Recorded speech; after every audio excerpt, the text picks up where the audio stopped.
Doncs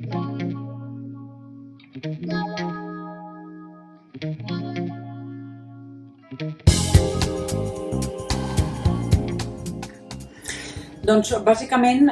posa en joc el principi d'autonomia i per tant el valor de l'autonomia de la persona, que és aquella capacitat que tenim tots per decidir què volem en cada moment, no? Per tant, quan estem en una situació difícil de salut també hem de poder posar en valor aquesta autonomia personal. I per l'altra banda, el valor vida, que tots culturalment el tenim com molt interioritzat i per tant que ens sembla que la vida és una cosa a preservar fins a l'últim extrem i en qualsevol situació i condició, no? I per tant a la persona que està en una situació difícil de patiment se li pot plantejar aquest conflicte entre el valor vida i la voluntat d'acabar i de posar punt final a un patiment, no? I en aquest sentit el que fa aquesta llei és donar-nos la possibilitat d'exercir aquesta autonomia en un moment tan crucial o tan transcendent com és el final de la vida i poder decidir que volem baixar del tren i que ens ajudin a fer-ho. I en aquest sentit penso que és una oportunitat lluitada, volguda per la ciutadania i que dona resposta a aquesta demanda. Doncs la formació dels professionals per encarar l'aplicació d'aquesta llei és un dels principals problemes que tenim perquè està clar que els professionals de la salut de casa nostra ni arreu no estan preparats ni formats per encarar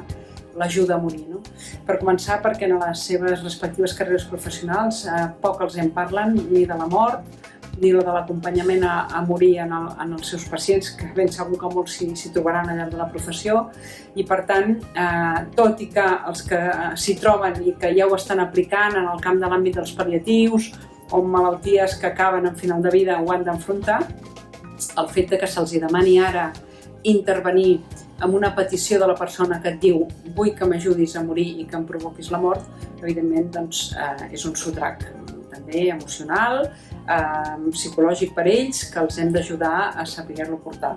a saber encarar amb el professional i el pacient i la família aquesta demanda, el saber-ne parlar, el saber deliberar amb el pacient fins a on coneix les alternatives que li podem oferir i finalment, quan la decisió és ferma, doncs acompanyar-lo fins al moment final en què aplicarem aquesta ajuda a morir, sigui en forma d'eutanàsia o d'ajuda al suïcidi. Per tant, és una tasca que cal encarar, cal formar la gent i cal donar-los eines i suport psicològic perquè puguin fer-ho sense un cost personal excessiu. Els comitès d'ètica assistencial, que són organismes que estan en les institucions sanitàries, siguin hospitals, sigui en l'àmbit també d'atenció primària, sigui en l'àmbit sociosanitari, el que pretenen, i que tenim ja una trajectòria llarga a Catalunya, alguns d'ells de més de 20 i 30 anys d'història, és ser un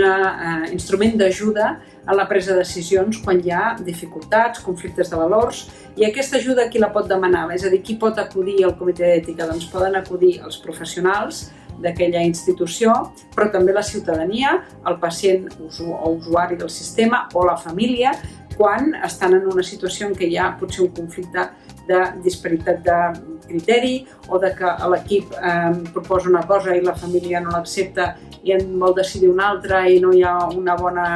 sintonia, o quan el professional té diverses opcions de resolució d'aquell cas i no té clar cap on tirar. I per tant el comitè, que és un organisme que l'integren professionals de diferents disciplines, hi ha metges i infermeres, hi ha treballadors socials, a vegades hi ha tant un suport de psicòleg clínic, hi ha un jurista, hi ha algú que representa una mica la institució. Per tant, la idea és que des de mirades diverses es pugui analitzar una mateixa cosa, situació i donar un consell o una recomanació. Molt important que quedi clar que l'opinió dels comitès d'ètica no és vinculant i per tant, finalment, és el professional o el pacient i la família que acaben prenent la decisió que considera més idònia. El comitè només fa una recomanació ponderant tots els aspectes ètics i els valors en conflicte que s'hi poden donar.